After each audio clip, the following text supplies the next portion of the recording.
Hey folks, morning. This is Brian.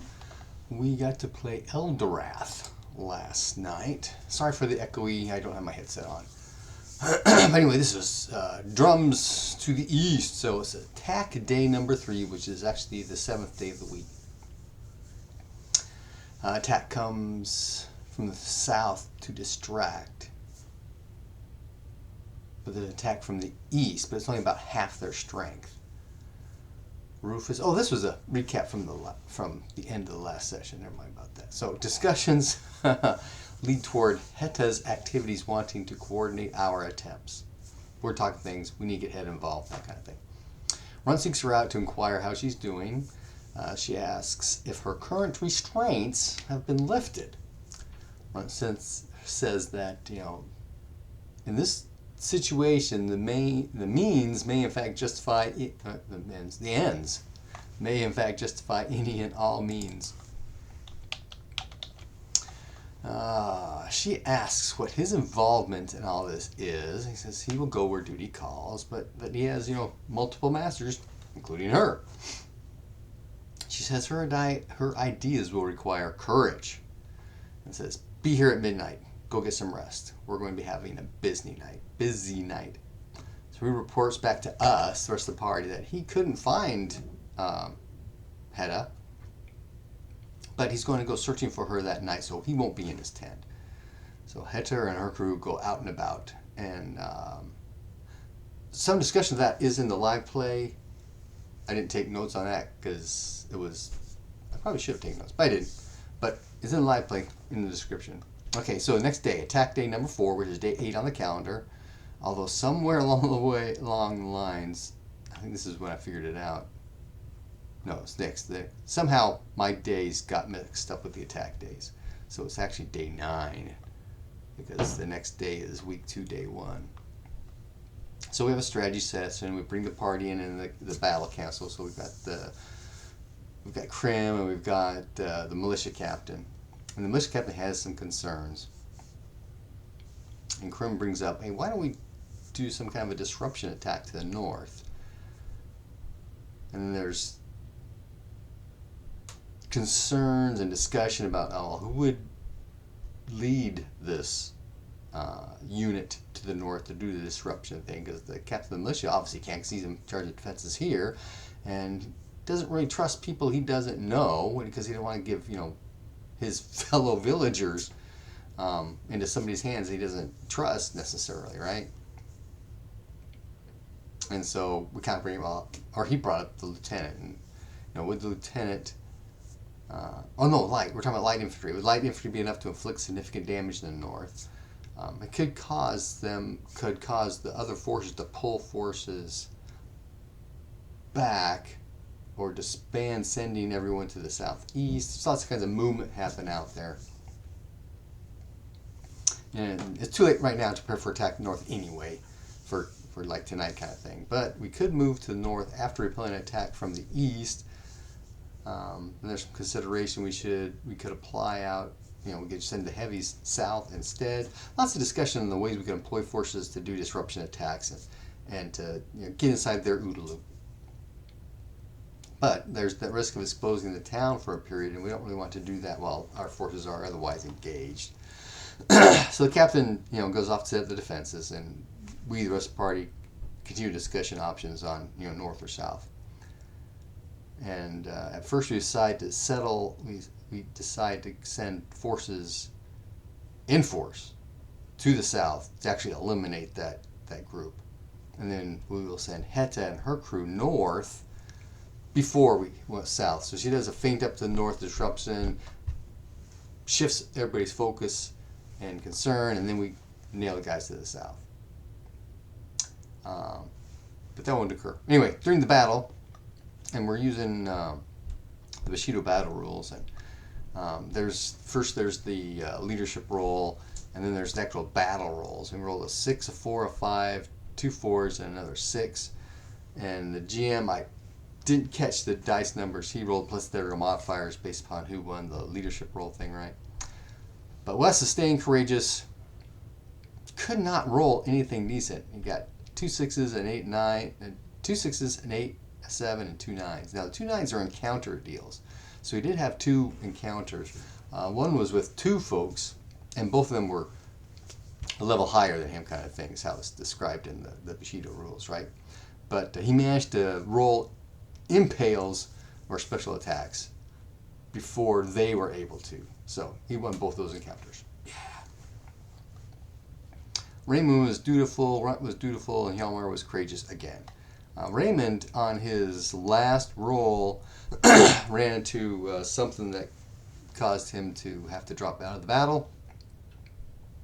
And Hjalmar, halfway through, had a similar sort of thing happen where he got attacked and taken out, so we had to drag him to safety. Okay, so after the battle, it's the afternoons. We're helping to build up fortifications. We discuss, again, doing these raids. And the captain is, again, not happy with sending troops north under someone he does not know, but he's willing to send them under Krim. Okay, so he agrees to send archers, back, fire arrows, just to, cause problems for them up north.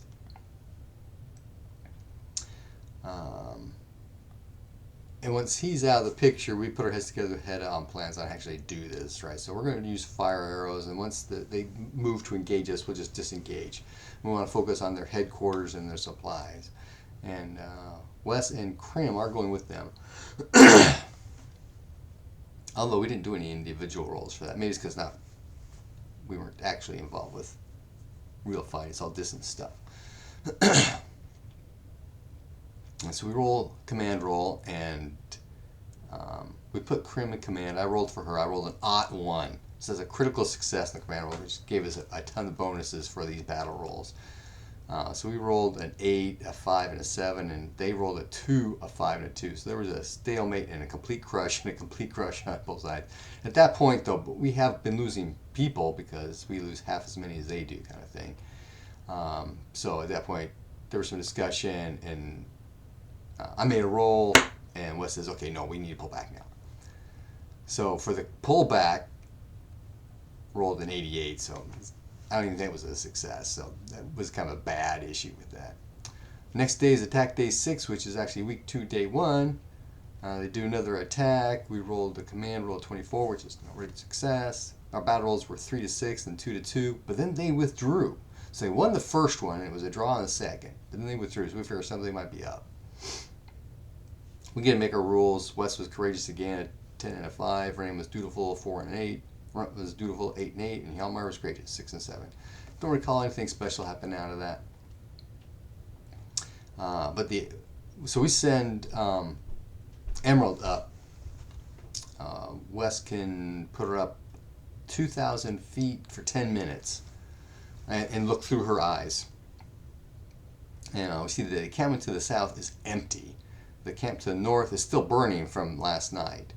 And the army in the east appears that they are just moving away. They're not stopping to break camp. They're taking the road into the swamp by the moat house. Looking to the west, we can see that there are lancers on the road from Telgar, about half a day away. Okay, so we get back and we're at the tower. Rufus has recovered enough that he's out and about. So he comes to the tower and he's asking about the attack. And Runt sees Hedda running toward the tower with her weapon drawn. And a little bit later, Wes is hearing screams from within the tower. So did Krim. Did you hear that? Yeah, screams! So Wes jumps down the ladder well, draws his dagger, jumps down the ladder well, and starts going down the tower. He's on the top floor when the door explodes, sending him 4 meters to the left. And a large, fanged, furry creature bursts through the door. It's a displacer beast. It's got 6 legs and the tentacle paw things, right?